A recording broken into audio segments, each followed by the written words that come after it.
وہاں ہم نے سینکڑوں پروجیکٹ جو ہے نا وہ لگائے ہیں. فلٹریشن پلانٹ ہیں, پمپس ہیں, گریوٹی فلو کی پہاڑی علاقوں میں اسکیمیں ہیں. تو یہ ایک بڑا کام ہے. ہیلتھ بہت بڑا سیگمنٹ ہے جس میں ہم کام کر رہے ہیں. ہاسپٹل ہیں, ڈسپینسریز ہیں, ایمبولینس سروسز ہیں, میت گاڑیاں ہیں, پھر لیبارٹری کا ایک پورا نظام ہے, پھر فارمیسیز ہیں جس میں ہم لوگوں کو پبلک کو ریلیف فراہم کرتے ہیں. تو اس طرح سے یہ مختلف ایریاز ہیں کہ جس کے اندر الخدمت فاؤنڈیشن اس ملک کے اندر کام کر رہی ہے. اچھا ذکر اللہ مجھے صاحب ایک بات بتائیے, آپ نے 7 ایریاز کو ڈیفائن کیا ہے. آپ کو اگر کہا جائے کہ الخدمت فاؤنڈیشن جو ہے کس ایریا کے اندر پرائیڈ فیل کرتی ہے, ویسے تو یہ سارے کام ہی پرائیڈ لینے والے ہیں, لیکن جس میں آپ سمجھتے ہیں کہ آپ کا کوئی ثانی نہیں ہے,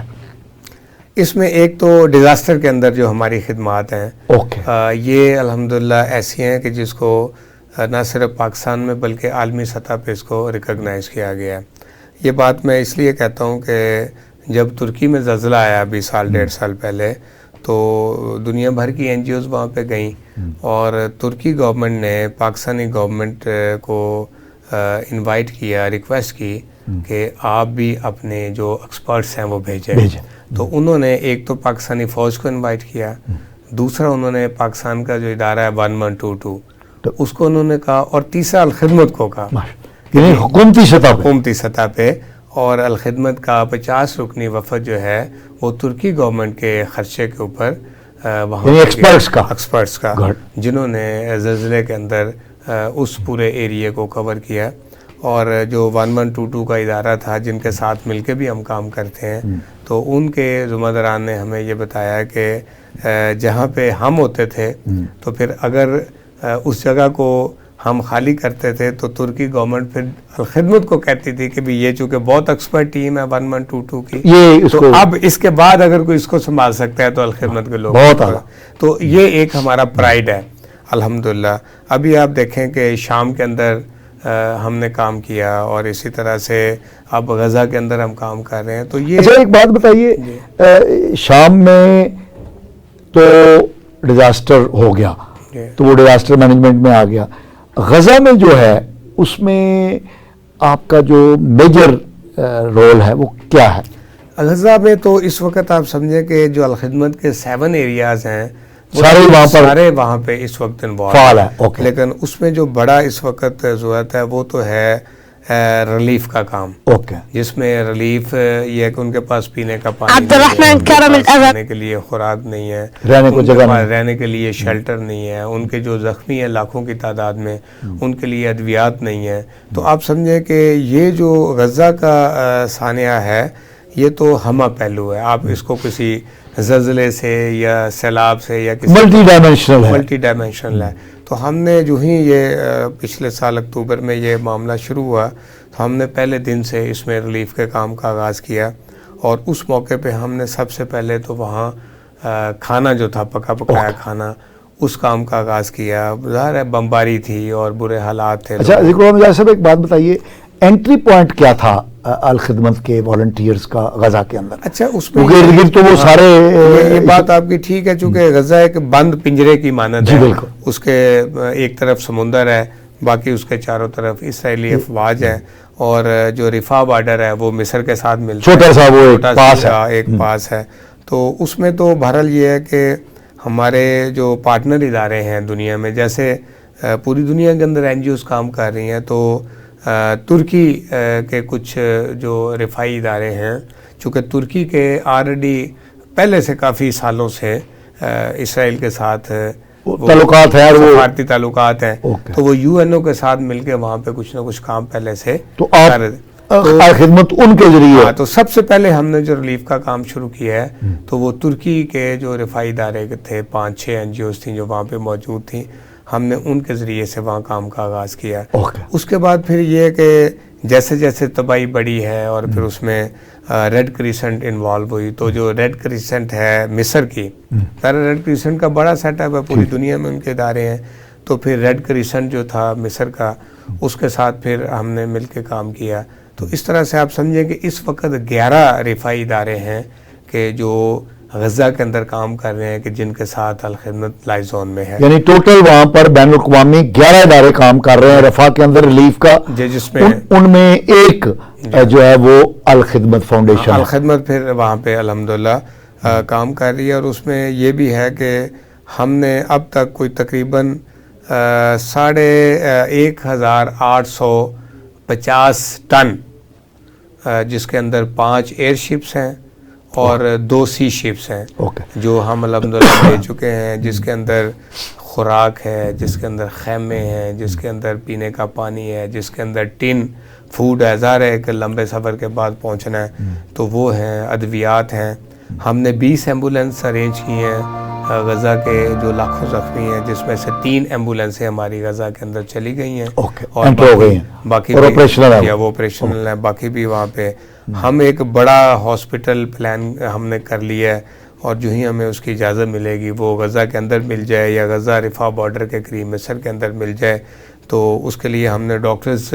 پاکستان کے جو ہیں ان کی رجسٹریشن کی ہے, میل فیمیل کی, اور اس میں سرجن ہیں, ٹاپ اسپیشلسٹ ہیں. تو ایک بڑا فیلڈ ہاسپٹل ہم بنانے کے لیے بالکل اپنا ہوم ورک مکمل کر چکے ہیں, اور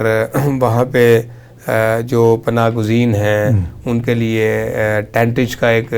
بڑا شپ ہم نے ابھی بھیجا ہے. یہ 20 کنٹینر ہم نے ابھی, یہ جو شپ کوئی تقریباً 2 دن پہلے کراچی سے گیا ہے, اس میں ہم بہرحال این ڈی ایم اے جو پاکستان کا نیشنل ڈیزاسٹر مینجمنٹ اتھارٹی جی وہ ہے, پھر پاکستان ایئر فورس ہے, تو یہ جتنے جہاز گئے ہیں یہ پاکستان ایئر فورس کے تھے کہ الخدمت نے ان سے ریکویسٹ کی, اور ہم ان کے شکر گزار ہیں کہ وہ الخدمت کا وہ پورا سامان جو پاکستانی قوم نے ہمیں دیا, ہم نے خود جو قوم نے پیسے دیے اس سے پرچیز کیا. تو اچھا ایک بات بتائیے, جی ویسے تو یہ ہے کہ جماعت اسلامی جو ہے اس کا رفاہی کاموں کے اندر گزشتہ 7 دہائیوں سے کوئی ثانی نہیں رہا, اس میں تو کوئی دوسری رائے نہیں پائی جاتی. یعنی ہم نے 70 کی دہائی میں دیکھا کہ جو کمیونسٹ اور سوشلسٹ جماعت اور جمعیت کے خلاف ہوا کرتے تھے, ہمارے خلاف نعرے لگایا کرتے تھے, جب خیراتی کام رفائی کام کرنے کی باری ہوتی تھی تو ان کی پہلی اور آخری چوائس جماعت اسلامی ہوتی تھی. یعنی جماعت اسلامی کی رفائی اور فلائی کاموں میں اتنی کریڈیبلٹی تھی. اب یہی ایک ایکسٹینشن ہے الخدمت فاؤنڈیشن, جو کہ جدید اصولوں پر, جدید قواعد و ضوابط پر یہ رفائی کام کر رہی ہے. ایک بات بتائیے, پاکستان کے جو عوام ہیں ان کا کیا رویہ ہے اس طرح کے رفاہی کاموں میں رسپانس کرنے کا؟ دیکھیں 2 پیسب چیزیں ہیں جو میں چاہتا ہوں کلیئر ہوں. بلا شبہ جماعت اسلامی خود بھی خدمت خلق کا بڑا لمبا عرصہ اپنی پارٹی کے پلیٹ فارم سے بھی کام کرتی رہی, لیکن بہرحال جماعت کی جو سینئر لیڈرشپ تھی, جس میں خاص طور پہ قاضی حسین مرحوم, وہ ان کا یہ خیال تھا کہ یہ جو کام ہے الخدمت کا, اس کو جماعت کے فولڈر سے علیحدہ کرنا چاہیے, اور تاکہ بالکل یکسوئی کے ساتھ یہ ایک تو یکسوئی ہو, اس کے اکاؤنٹس علیحدہ ہوں, اس کا سسٹم علیحدہ ہو, اور یہ پارٹی اور پاکستان کی ہر طرح کی سیاست اور پولرائزیشن سے ہم اس کو بالاتر کریں. تو یہ وہ آئیڈیا تھا بنیادی طور پہ, جس پہ پھر الخدمت کو انڈیپینڈنٹ کر دیا گیا. اب الخدمت فاؤنڈیشن اپنا ایک پورا سسٹم رکھتی ہے, اس کی مینجمنٹ بورڈ ہے, اس کا بورڈ آف گورنر ہے, اور اس کا پورا نظام ہے, اور اس کا علیحدہ پریزیڈنٹ ہے, اس کے علیحدہ وائس پریزیڈنٹ ہیں, اور پورے پاکستان کے اندر اس کا آپریشنل اور مینیجریل تمام چیزیں انڈیپینڈنٹ ہیں, علیحدہ ہیں. اس کے فائنینشیل سیٹ اپ کا جماعت اسلامی کے ساتھ کوئی تعلق نہیں ہے. ایک تو یہ بات بڑی واضح ہونی چاہیے. دوسرا, الخدمت پاکستان کے جتنے رولز ہیں اور جو پاکستان کے ادارے ہیں ان کے ساتھ یہ رجسٹرڈ ہے. تیسرا یہ کہ پاکستان کا جو فیڈرل بورڈ آف ریونیو ہے اور پاکستان کے جو مالیاتی ادارے جو میئر کرتے ہیں, ہم ان کے ساتھ پوری طرح سے رجسٹرڈ ہیں. چوتھا یہ کہ الخدمت کے اکاؤنٹ سب کے لیے اوپن ہیں, اور اس کا ایک پیسہ بھی ایسا نہیں ہے کہ جو اس کی رسید نہ کٹے اور وہ ریکارڈ کے اوپر نہ ہو. چوتھا الخدمت نے یہ طے کیا ہے کہ ہم بلا رنگ تفریق، مسلک اور مذہب اور جو نا جی ملک، ہم یہ کام کریں گے. ہم نے کبھی یہ نہیں دیکھا کہ جب کبھی بھی ہم کوئی سیلاب آتا ہے، کوئی زلزلہ آتا ہے، کوئی مشکل آتی ہے، تو الخدمت اس چکر میں نہیں پڑتی کہ یہ کس پارٹی کا فرد ہے یا کس مذہب سے تعلق ہے. ہم بلا تفریق مذہب، رنگ، نسل، انسانیت کی خدمت کرتے ہیں. اور یہی وہ چیز ہے کہ جس نے الخدمت کو پھر کریڈیبلٹی عطا کی ہے، الخدمت کو پذیرائی اختیار کی ہے. اور وہ لوگ جو ویسے جماعت اسلامی کے مخالف ہیں اور وہ جماعت کو پسند نہیں کرتے، جماعت کو ووٹ نہیں کرتے، لیکن وہ یہ سمجھتے ہیں کہ بلا شبہ یہ ادارہ جو ہے اس کو جماعت اسلامی نے کسی وقت میں بنایا تھا، لیکن یہ بالکل انڈیپینڈنٹلی کام کرتا ہے اور یہ اس کا جماعت اسلامی کی سیاست سے یا اس کی تنظیم سے کوئی تعلق نہیں ہے. یہی وجہ ہے کہ اب آپ دیکھیں ہم نے غزہ پہ جب اپیل کی ہے تو اربوں روپے ہیں کہ جو پاکستانی قوم نے ہمیں دیے ہیں، اور وہ سارے کچھ جماعت اسلامی کے لوگ تو نہیں تھے، مسلم لیگ کے لوگ تھے، پیپلز پارٹی کے لوگ تھے، پی ٹی آئی کے لوگ تھے جنہوں نے. یہ بہت خوبصورت بات میاں ذکر اللہ مجاہد صاحب نے بتائی ہے کہ پاکستانی عوام نے، جو کہ اس وقت خود معاشی مشکلات کا شکار ہے، انہوں نے اپنے فلسطینی بھائیوں کے لیے دل کھول کر امداد دی ہے. لاکھوں نہیں، کروڑوں نہیں، اربوں روپے الخدمت فاؤنڈیشن کے ذریعے اپنے فلسطینی بھائیوں کی مدد، امداد اور خدمت کے لیے پاکستانی عوام نے جو ہے وہ الخدمت کو دیے ہیں. اس کا مطلب یہ ہے کہ پاکستانی معاشرے کے اندر خیر کا پہلو بہرحال موجود ہے، لیکن ضرورت اس بات کی ہے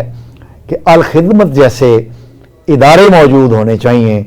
جو اس خیر اور فلاح کے جذبات کو اکٹھا کر کے ایک تحریک کی شکل دے سکیں. جی ذکر اللہ مجاہد صاحب. دوسرا میں یہ بھی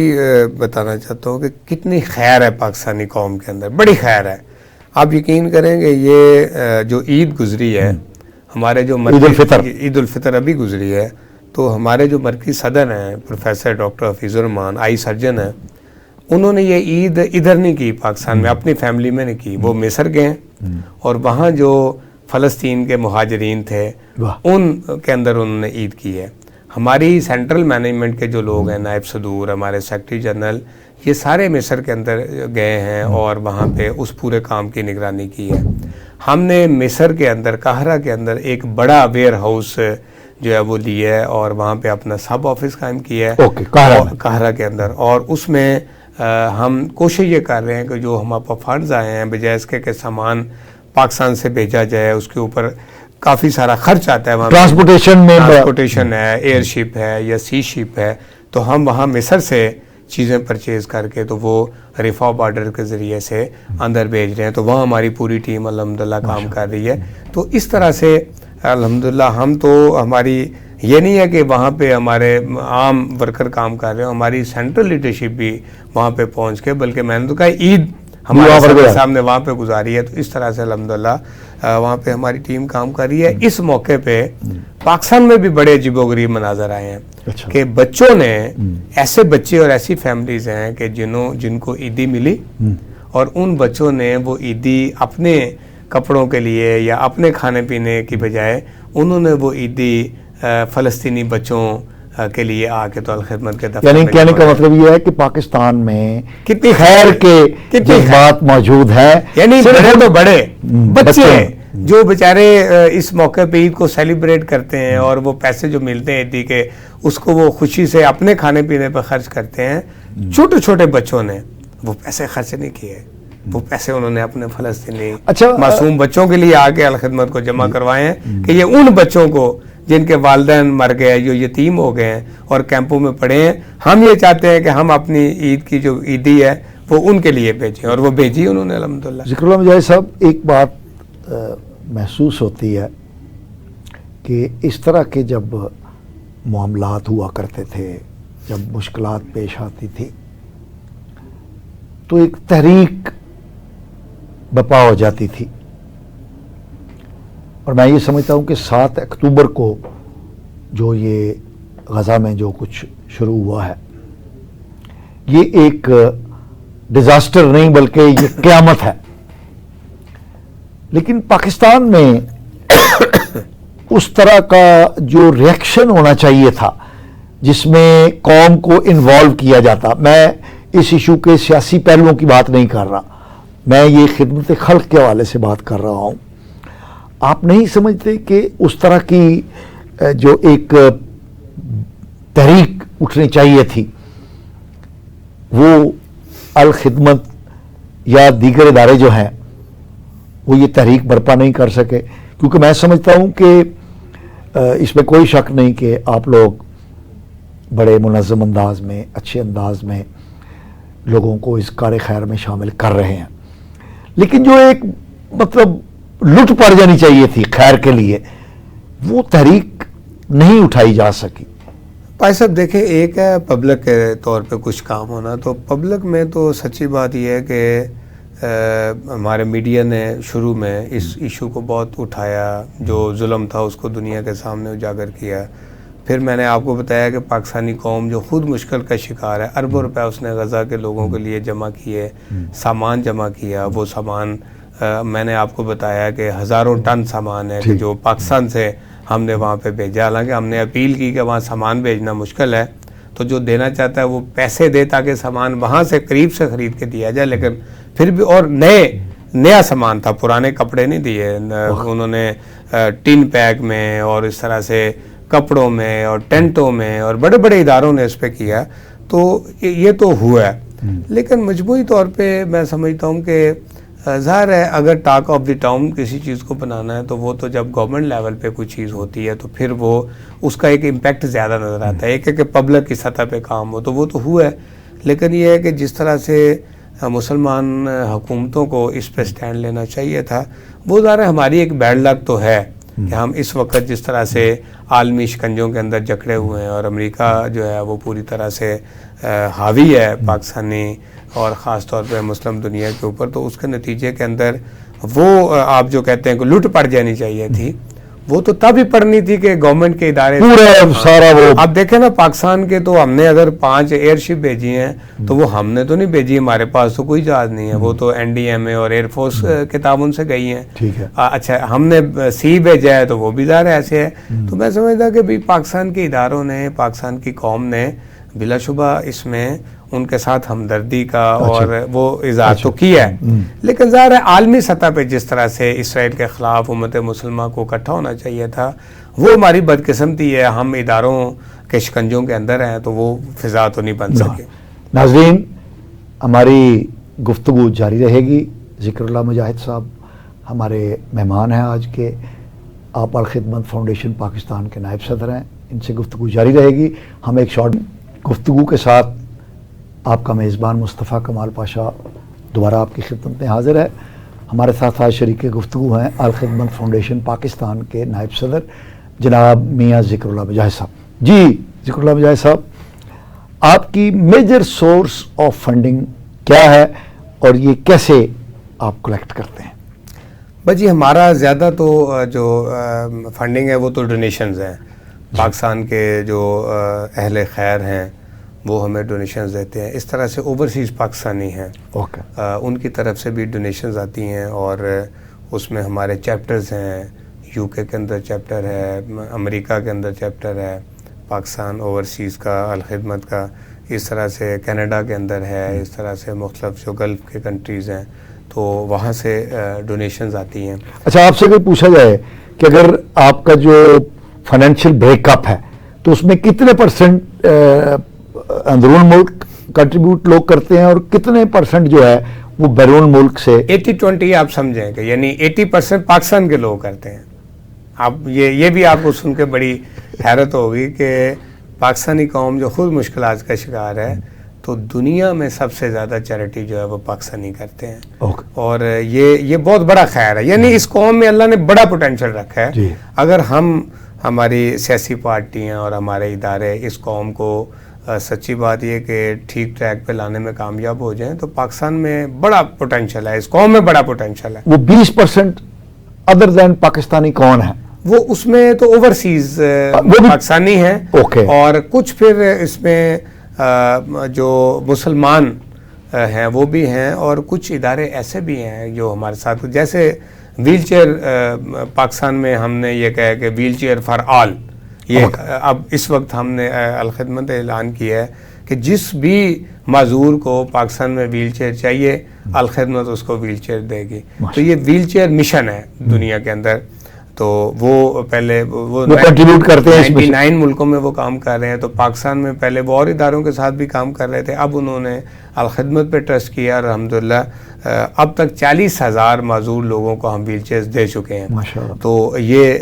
یعنی کچھ ادارے ایسے بھی ہیں جو انٹرنیشنل ڈونر ادارے ہیں, تو وہ بھی الخدمت پہ اعتماد کرتے ہیں. اس طرح سے مسلمان ملکوں کی NGOز ہیں, جیسے ترکی کی مختلف NGOز ہیں, یا امریکہ اور UK کی مختلف مسلمان NGOز ہیں, تو وہ بھی اگر پاکستان میں کام کرنا چاہیں تو ان کی ترجیح پارٹنرشپ جو ہے وہ آپ سے وہ الخدمت کے ساتھ پھر ترجیح دیتے ہیں کہ ہم اس کا. تو یہ ہمارا فنڈنگ کا ہے. اس طرح سے پاکستان کے اندر میں نے جیسے کہا کہ 7 ایریاز میں ہم کام کر رہے ہیں, لیکن 2-3 کام ایسے ہیں کہ جو پاکستانی قوم کو پتہ بھی ہونے چاہیے, اور یہ پاکستانی قوم کے لیے قابل فخر ہے کہ ان کی ڈونیشن سے یہ کام ہو رہا ہے. ایک تو یہ کہ ہم 30,000 کے قریب یتیم بچوں کی پاکستان میں کفالت کر رہے ہیں. 30,000 ریگولر بنیادوں پہ, روزانہ کی بنیاد, ہر مہینے بیوہ ماں کے اکاؤنٹ میں پیسے جاتے ہیں, اور اس بچے کی پوری اس کا کھانا, اس کی تعلیم. 30,000 بچے ہیں, اور 22 آغوش ہیں. 21 تھے, اب ایک اور آپریشن ہو گیا ہے, یعنی یہ الگ ہیں. ہاں یہ الگ ہے. اس میں ہم ایک بچہ یتیم بچہ لے لیتے ہیں آغوش میں, اور وہ آغوش میں رہتا ہے, وہ آ جاتا ہے نرسری میں, اور میٹرک تک ہم اس کے سارے اخراجات, جس میں اس کی تعلیم, اس کی خوراک, اس کے کپڑے, اس کا رہنا سہنا, وہ سارا الخدمت افورڈ کرتی ہے. اور یہ کم و بیش کچھ 30 سے لے کے 50,000 روپے پر بچہ اس پہ ہمارا خرچ آتا ہے پر منتھ. تو یہ بورڈنگ کے ادارے ہیں. تو یہ ایک بہت بڑا آپ سمجھیں کہ الخدمت کا اس ملک کے یتیم بچوں کے لیے کنٹریبیوشن ہے, اور اس کے لیے ظاہر ہمیں ریگولر فنڈنگ کی ضرورت ہوتی ہے, اور قوم اور پاکستانی قوم ہمارے ساتھ تعاون کرتی ہے. اس طرح سے دوسرا سماجی خدمات کا ایک بڑا شعبہ ہے, جس میں ہم رمضان میں غریب فیملیز کو راشن دیتے ہیں. پھر عید قربان آتی ہے, تو عید قربان کے موقع پہ ہم وہ لوگ کے جو پورا سال بیچارے گوشت کو ترستے ہیں, ان کے لیے ہم جانور خریدتے ہیں اپنے ڈونرز کے تعاون سے, ان کو سلاٹر ہاؤس میں ذبح کرتے ہیں اجتماعی قربانی کے ذریعے. اور وہ نہیں, قربانی فی سبیل اللہ, اجتماعی قربانی اور ہے. اجتماعی قربانی میں تو یہ کہ آپ گائے میں حصہ ڈال کے, یہ قربانی فی سبیل اللہ. ہم پاکستانی قوم کو یہ کہتے ہیں کہ آپ اللہ کے لیے عطیہ کریں قربانی. اور بہت آپ نے اعلیٰ بات بتائی ہے کہ اجتماعی قربانی نہیں, وہ قربانی فی سبیل اللہ. اچھا, اس میں جس کو اللہ نے توفیق دیا, آپ کو اللہ نے توفیق دیا, آپ 2 بکرے ذبح کرنا چاہتے ہو, ہم آپ کو یہ کہتے ہیں کہ آپ 1 بکرا اپنی فیملی اور اپنے دوستوں محلے داروں کے لیے کریں, 1 آپ عطیہ کریں ان غریب فیملیز کے لیے جو پورا سال گوشت نہیں کھا سکتے. تو پچھلے سال پاشا صاحب 2,96,000 فیملیز تک ہم نے گوشت پہنچایا. 2,96,000 3 لاکھ فیملیز تک ہم نے الخدمت کا گوشت پہنچایا ہے. اس دفعہ بھی ہم پلان کر رہے ہیں, یہ جو عید قربان آ رہی ہے, تو یہ سارے ڈونرز ہیں جو ہمیں گائے عطیہ کرتے ہیں, ہمیں حصہ عطیہ کرتے ہیں, ہمیں بکرا عطیہ کرتے ہیں. تو یہ بڑا اسٹیٹ آف دی آرٹ ہمارا پروجیکٹ ہے. اسی طرح سے ہمارا جو تیسرا پروگرام ہے وہ مواخات کا پروگرام ہے. ہم سمجھتے ہیں کہ لوگوں کو بیگر نہیں بننا چاہیے, لوگوں کو اپنے پاؤں پہ کھڑا کیا جائے. تو یہ ہمارا جو مواخات کا پروگرام ہے, یہ بغیر سود کے قرضہ دے کے تو لوگوں کو چھوٹے کاروبار کروانا, سیلف سفیشینسی, جیسے حکومت کا, وہ چونکہ ایک ہی فیلڈ میں زیادہ کام کر رہے ہیں, تو ہم یہ مواخات کا بہت بڑا پروگرام ہے, اور اب تک ہم 43 کروڑ روپے لوگوں میں دے چکے ہیں چھوٹے کاروبار کرنے کے لیے. اس میں ہم ان کو کاروبار کرواتے ہیں, اور وہ پیسے واپس قسطوں میں پے کرتے ہیں. اور اس میں کچھ سود نہیں ہے, یہ بلا سود ہے, یعنی یہ قرض حسنہ کی شکل میں دیا جاتا ہے. تو یہ ایک ہمارا بہت بڑا پروگرام ہے. پھر تعلیم کے اندر ایک تو ہے کہ عام تعلیمی ادارے, لیکن ہم نے اسٹریٹ چلڈرن جو ہیں, جو چھوٹے موٹے کام کرتے ہیں یا کوڑا اکٹھا کرتے ہیں, تو ان بچوں کے لیے ہم نے چائلڈ پروٹیکشن سینٹرز بنائے ہیں. اور پاکستان کے اندر یہ 64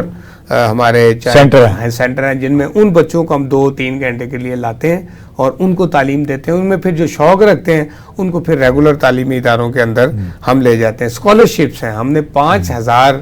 بچوں کو جو ہائر ایجوکیشن میں آگے بڑھنا چاہتے ہیں تو ان کو ہم نے یونیورسٹی کے بچوں کو اسکالرشپس دیے ہیں. اس طرح سے 86 ہمارے اسکل ڈیولپمنٹ سینٹرز ہیں جن میں ہم اسکل سکھاتے ہیں, فنی تعلیم ہے, وہ ادارے ہم نے بنائے ہیں. تو اس طرح سے بنو کابل کا پروگرام الخدمت نے لانچ کیا ہے کراچی میں, لاہور میں, اسلام آباد, پشاور, جس میں ہم پاکستان کے وہ نوجوان جو پڑھے لکھے ہیں لیکن بے روزگاری ہے, کچھ کر نہیں سکتے, تو ہم ان کو سافٹ اسکل IT اسکلز دے رہے ہیں تاکہ ہم ان کو اس قابل کریں کہ وہ اپنے گھر میں بیٹھیں اور انٹرنیشنل جو بزنس ہے آن لائن کاروبار وہ کریں. تو ہم اس کے لیے لاہور کے اندر بھی پروگرام چل رہا ہے, کراچی میں بھی چل رہا ہے, اور انشاءاللہ آنے والے 2-3 سال میں 10 لاکھ پڑھے لکھے نوجوانوں کو ہم IT اسکل کے ذریعے سے اس قابل بنائیں گے کہ وہ اپنے گھر میں بیٹھ کے آن لائن بزنس کرنے کے قابل ہوں گے اور پاکستان کے لیے زر مبادلہ بھی کمائیں گے, اپنی فیملی کو بھی پالیں گے. ان کے لیے ہم نے ایک اور اپرچونٹی رکھی ہے کہ ایک غریب بچہ ہے, اس نے گریجویشن کر لی ہے, کمپیوٹر کی نو جانتا ہے, کاروبار نہیں ہے, جاب نہیں ہے, تو ہم اس کو یہ اسکل دیں گے اور پھر ہم اپنا جو ہمارا وہ مواخات پروگرام ہے اس کے سرمایہ کاری کے لیے بھی اس کو لیپ ٹاپ خرید کے دیں گے, کمپیوٹر خرید کے دیں گے, تاکہ وہ اپنے گھر میں بیٹھ کے بچے اور بچیاں اس میں تقریباً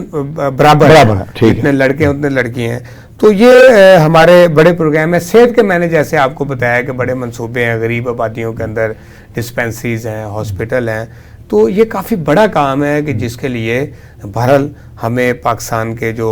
صاحب خیر ہیں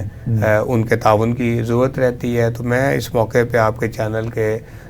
وساطت سے اپنے ان سارے اہل خیر کا شکریہ بھی ادا کرتا ہوں, ان کے رزق میں اللہ تعالیٰ سے برکت کی دعا بھی کرتا ہوں کہ یہ ظاہر ہے یہ اتنا بڑا کام ہے اور یہ پاکستان کے اہل خیر کر رہے ہیں. اچھا ذکر اللہ مجاہد صاحب, یہ تو بڑی خیر کی ایک کہانی ہے, ایک خیر کو پھیلانے کا اور خیر کو کرنے کا ایک جہد مسلسل ہے جس کا آپ نے ذکر کیا. اب میں تھوڑا سا تلخ سوال پوچھنے لگا ہوں, وہ براہ راست آپ سے شاید متعلق نہ ہو, لیکن کیونکہ آپ کا بھی تعلق تحریک اسلامی سے ہے, الخدمت بھی تحریک اسلامی کا ایک حصہ ہے, یہ جتنی چیزیں آپ نے بتائی ہیں اس کے بارے میں کوئی دوسری رائے نہیں ہے کہ یہ عظیمت کے کام ہیں جو آپ سر انجام دے رہے ہیں. خیر کی دعوت ہے اور اعمال خیر کے لیے آپ لوگوں کو آمادہ کرتے ہیں. جماعت اسلامی اتنے فکری اور عملی طور پر اچھے کام کرنے کے باوجود عوامی پذیرائی کیوں حاصل نہیں کر پائی؟ میرا خیال یہ تو آپ سے یا لوگوں سے سوال کرنا چاہیے. نہیں دیکھیں تو میرا ویسے ظاہر ہے چونکہ میں تو الخدمت کا کارکن ہوں, اس نہیں میں نے تو پہلے کہہ دیا کہ یہ براہ راست آپ سے نہیں ہے. میرا اپنا یہ خیال ہے, اگر میں ایک عام پاکستانی کے طور پہ دیکھوں تو جماعت اسلامی اس ملک کی واحد جمہوری پارٹی ہے جس پہ کسی خاندان کا قبضہ نہیں ہے. آپ نے دیکھا کہ اس کے امیر ریگولر منتخب ہوتے ہیں ہر سال, جمہوریت خود ان کی اپنی صفوں میں موجود ہے. بالکل درست ہے. دوسرا یہ کہ جماعت اسلامی کریڈیبل پارٹی ہے, اس کی امانت اور دیانت پہ کبھی اس کے MNA رہے ہیں, MP رہے ہیں, سینیٹر رہے ہیں, وزیر رہے ہیں, سراج الحق صاحب, اس میں کوئی شک نہیں ہے کہ جماعت اسلامی جس چیز کی پرچارک ہے اس طرح کے کردار بھی جماعت اسلامی نے پیدا کیے. جماعت اسلامی جس نظام کو اس ملک میں نافذ کرنا چاہتی ہے اس نے اپنی صفوں میں اس نظام کو نافذ کیا ہوا ہے, دکھایا ہے, اس میں کوئی شک نہیں ہے. لیکن یہ میں اس سوال کا جواب دیتا ہوں. میرا اپنا یہ خیال ہے کہ جماعت اسلامی نے اس ملک کے اندر جو بھی اس ملک میں خیر کا کام کرنے کے لمبردار تھے یا اس ملک کو چینج کرنا چاہتے تھے, تو جماعت نے مختلف ادوار میں ان قوتوں کا ساتھ دیا ہے. جیسے مسلم لیگ کا ساتھ دیا, IGI میں جماعت شریک ہوئی اور میاں صاحب کا جو تھا کہ ہم قرض فری بنائیں گے اس ملک کو اور ایک صاف ستھری قیادت دیں گے, تو جماعت نے میاں صاحب کا ساتھ دیا. پھر PTI آئی اور اس نے کہا مدینہ کی ریاست بنائیں گے اور قرضوں سے اور IMF سے پاکستان کی جان چھڑائیں گے, تو 5 سال جماعت اسلامی PTI کے ساتھ بھی. تو میرا خیال جماعت اسلامی نے اس ملک کے اندر خیر کو آگے بڑھانے کے لیے بہرحال لوگوں کے ساتھ اور پارٹیوں کے ساتھ کولیشن کی ہے. تو لیکن میرا خیال یہ کہ اب جماعت اسلامی جس ٹیگ پہ آئی ہے کبھی یہ سارے تجربات تو کامیاب نہیں ہوئے. تو اب جماعت نے جو یہ کہا ہے کہ جی ہم نے بھی آزمایا سب کو اور قوم نے بھی سب کو آزمایا ہے, تو اگر ایک ایسی پارٹی جو ٹرو سینس میں ڈیموکریٹک ہے, جو دیانتدار لوگوں کی پارٹی ہے, جو منظم پارٹی ہے, جو واقعتاً ڈیلیور کر سکتی ہے, جس نے خدمت کے میدان میں ڈیلیور کیا ہے, جس نے پاکستان کے لیے قربانیاں فکری, نظری اور عملی میدان میں جماعت اسلامی نے لازوال مثالیں قائم کی ہیں, اس میں کوئی شک نہیں ہے. میرا سوال پھر میرا خیال ہے کہ جماعت نے وہ جو تجربات کی ہیں, تو جماعت خود ہی لوگوں کو کبھی نون لیگ کی طرف لے کے گئی ہے, کبھی پی ٹی آئی کی طرف لے کے گئی ہے. تو اب جماعت نے جو انڈیپینڈنٹ لوگوں سے یہ کہنا شروع کی ہے کہ جی آپ نے بھی سب کو آزمایا ہے, ہم نے بھی آزمایا ہے, تو آپ نے سب کو دیکھا 75 سال میں سفر تو انحطاط کا ہے, ترقی کا سفر تو نہیں ہے, تو آپ نے اگر سب کو موقع دیا ہے تو ایک دفعہ جماعت اسلامی کو بھی آزمائیں. تو میرا خیال اب جماعت جو خود اپنے منشور کے ساتھ اس ملک کے لوگوں کے پاس گئی ہے اس الیکشن میں اور ترازو پہ الیکشن لڑا ہے, تو میرا خیال ہے کہ پاکستان کی قوم جو ہے وہ ڈیفینیٹلی جماعت اسلامی کو کنسیڈر کرے گی. اور میرا اپنا یہ خیال ہے کہ بہرحال اس ملک کو اگر بچانا ہے تو جب تک آپ دیانتدار اور خدمت کا جذبہ رکھنے والی پارٹی کو اقتدار میں نہیں لے کر آئیں گے, پاکستان کے مسائل حل نہیں ہو سکتے. آپ نے بالکل درست کہا. میں اگر یہ کہوں کہ جماعت اسلامی میں پولیٹیکل ایکیومن کی کمی ہے, جس کی وجہ سے جماعت اسلامی اتنی اعلیٰ فکری, نظری اور عملی مثالیں قائم کرنے کے باوجود سیاسی حکمت عملی جو اپلیکیبل ہو سکتی تھی ہمارے معاشرے کے اندر, اس کو اڈاپٹ کرنے میں ناکام رہی ہے. میرا خیال بھائی صاحب پاکستان میں سیاست تو جھوٹ کا نام ہے, پاکستان میں سیاست یرغمال ہے. اب ظاہر ہے اگر جماعت اسلامی بھی اس منافقت اور جھوٹ کی سیاست کا حصہ بن جائے, بکاؤ مال بن جائے, بوٹوں میں بیٹھ جائے, تو ظاہر ہے جماعت کے لیے بھی راستے تو کھل سکتے ہیں. لیکن جماعت اسلامی کے جو بانی تھے ان کی فکر یہ تھی کہ بھی ہم,